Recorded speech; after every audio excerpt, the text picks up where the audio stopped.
नमस्कार दोस्तों, ज्ञान की दुनिया में आपका स्वागत है। तो दोस्तों आज हम आपके लिए ग्रामीण परिवेश के हर अध्याय से संबंधित कुछ महत्वपूर्ण क्वेश्चन लाए हैं, जो किसी न किसी विगत परीक्षाओं में पूछे गए हैं। तो दोस्तों आप इसे सुन सकते हैं, इसे समझ सकते हैं और अपनी तैयारी को और भी बेहतर बना सकते हैं। तो चलिए शुरू करते हैं। दोस्तों ग्रामीण परिवेश का प्रथम अध्याय है ग्रामीण समाज भारत में। आज हम इसी से संबंधित 10 महत्वपूर्ण क्वेश्चन लाए हैं। तो चलिए देखते हैं कि पहला प्रश्न क्या है हमारा। तो दोस्तों हमारा आज का पहला प्रश्न है कि ग्राम विकास विभाग कब बना। मुझे उम्मीद है दोस्तों कि आपको इसका सही उत्तर पता होगा। ये बहुत ही महत्वपूर्ण क्वेश्चन है। 1974 में। दोस्तों ग्राम विकास विभाग की स्थापना 1974 में हुई थी। चलिए अपने अगले प्रश्न की तरफ बढ़ते हैं। दोस्तों हमारा आज का दूसरा प्रश्न है कि चकबंदी अधिनियम कब पारित हुआ था। इसका सही उत्तर है 1953 में। जैसे देखिए दोस्तों, मैं आपको इससे संबंधित एक और बात बताना चाहूँगा कि चकबंदी अधिनियम 1953 में पारित हुआ था, जिसके बाद 1954 में मुजफ्फरपुर के कैराना में और सुल्तानपुर के मुसाफिर खाना तहसील में इसे लागू किया गया था सबसे पहले, और 1958 में ये पूरे यूपी में लागू हो गया था। तो दोस्तों इस बात को आप बहुत अच्छे से ध्यान रखिएगा कि पूछा जा सकता है और ये विगत परीक्षाओं में पूछे गए प्रश्न हैं। चलिए आगे बढ़ते हैं। दोस्तों ये बहुत ही महत्वपूर्ण क्वेश्चन है, इसीलिए शायद दोबारा रिपीट हो गया है। तो एक बार फिर से मैं पूछ लेता हूँ कि ग्राम विकास विभाग कब बना। मैं भी आपको बता चुका हूँ कि 1974 इसका सही आंसर है। ठीक है दोस्तों, चलिए अगले प्रश्न की तरफ बढ़ते हैं। दोस्तों हमारा अगला प्रश्न है कि भारत का सबसे बड़ा गांव कौन सा है। तो इसका सही उत्तर है गहमर गाजीपुर। दोस्तों ये गहमर गाजीपुर जिले में पड़ता है। और मैं आपको एक बात और बताना चाहता हूँ कि ये सिर्फ भारत का ही नहीं, ये यूपी का भी सबसे बड़ा गांव है। ठीक है दोस्तों, और ये यूपी का ही नहीं बल्कि सब पूरे एशिया का सबसे बड़ा गांव है। तो आप इसको ध्यान रखिएगा। चलिए अगले प्रश्न की तरफ बढ़ते हैं। हाँ तो दोस्तों ये बहुत ही महत्वपूर्ण क्वेश्चन है कि राजस्व विभाग संगठन का उच्च अधिकारी कौन होता है। चलिए इस प्रश्न को समझने से पहले हम एक बात जान लेते हैं कि ये राजस्व विभाग संगठन होता क्या है। तो दोस्तों जैसा कि हम लोगों को पता है कि राजस्व विभाग संगठन में सबसे पहले लेखपाल आता है, जो सबसे छोटा अधिकारी होता है। हालांकि इससे पहले अमीन को भी लिया जाता है, लेकिन अमीन जो है वो लेखपाल के अंतर्गत काम करता है।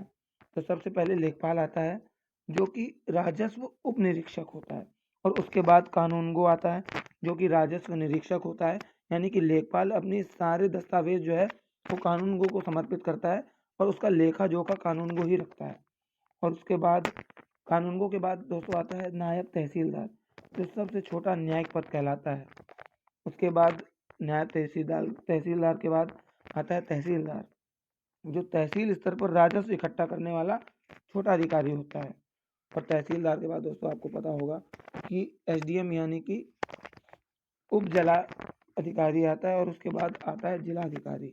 और इन सभी को मिलकर बनता है राजस्व विभाग संगठन। तो इसलिए इसका सही उत्तर हो जाएगा कलेक्टर। कलेक्टर ही दोस्तों जिलाधिकारी होता है, जो राजस्व विभाग संगठन का उच्च अधिकारी होता है। ठीक है दोस्तों, तो चलिए अगले प्रश्न की तरफ बढ़ते हैं। ये बहुत ही महत्वपूर्ण क्वेश्चन है कि ग्राम पंचायत का सदस्य बनने के लिए न्यूनतम आयु कितनी होती है। तो देखिए दोस्तों इसका सही उत्तर है 21 वर्ष। देखिए दोस्तों, ग्राम सभा का सदस्य बनने के लिए सही आयु होती है, या न्यूनतम आयु होती है 18 वर्ष, लेकिन ग्राम पंचायत का सदस्य बनने के लिए सही आयु होती है 21 वर्ष। तो इस बात को आप ध्यान रखिएगा।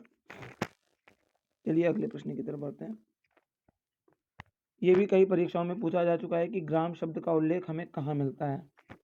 दोस्तों इसका सही उत्तर है वैदिक साहित्य, और वैदिक साहित्य के ऋग्वेद में ग्राम शब्द का उल्लेख मिलता है। तो इस बात को भी आप ध्यान रखिएगा। चलिए आगे बढ़ते हैं। हमारा अगला प्रश्न है कि उत्तर प्रदेश में तहसीलों की संख्या कितनी है। बताइए दोस्तों। तो दोस्तों उत्तर प्रदेश में तहसील की संख्या है 350। ठीक है दोस्तों, चलिए हमारा अगला प्रश्न है कि भारत में ग्राम पंचायतों की सदस्य संख्या कितनी है? इसका सही उत्तर है 2,40,202। ठीक है दोस्तों, ये बहुत ही महत्वपूर्ण क्वेश्चन है, कई बार परीक्षाओं में पूछा जा चुका है, तो आप इसे ध्यान रखिएगा। चलिए अगले प्रश्न की तरफ बढ़ते हैं। दोस्तों हमारा आज का आखिरी प्रश्न है कि उत्तर प्रदेश में ब्लॉक की संख्या कितनी है? दोस्तों इसका सही उत्तर है 823। ठीक है दोस्तों, मैं आपको बता दूं कि सबसे पहले यूपी यानी कि राज्य आता है, और राज्य के अंदर आते हैं मंडल। राज्य के अंदर आते हैं मंडल, तो हमारे मंडल कितने हैं? 18। और मंडल के अंतर्गत जिले आते हैं, और जिलों की संख्या है जो कि अभी मैं आपको बता चुका हूँ 75। और उन्हीं जिलों के अंदर तहसीलें आती हैं जो कि हैं 350। इसी प्रकार तहसील से मिलकर बनते हैं ब्लॉक, जो कि आज के समय में 823 है दोस्तों।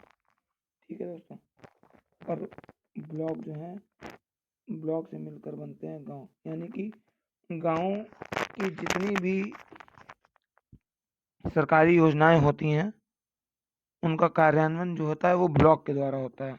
तो चलिए दोस्तों, आज की वीडियो यहीं ख़त्म करते हैं। कल एक और नई वीडियो के साथ आपके सामने प्रस्तुत होंगे। अगर आपको ये वीडियो पसंद आती है तो इसे सब्सक्राइब कर लीजिएगा, लाइक कर लीजिएगा, ताकि आपको इसी प्रकार और महत्वपूर्ण क्वेश्चन की जानकारी मिलती रहे। धन्यवाद।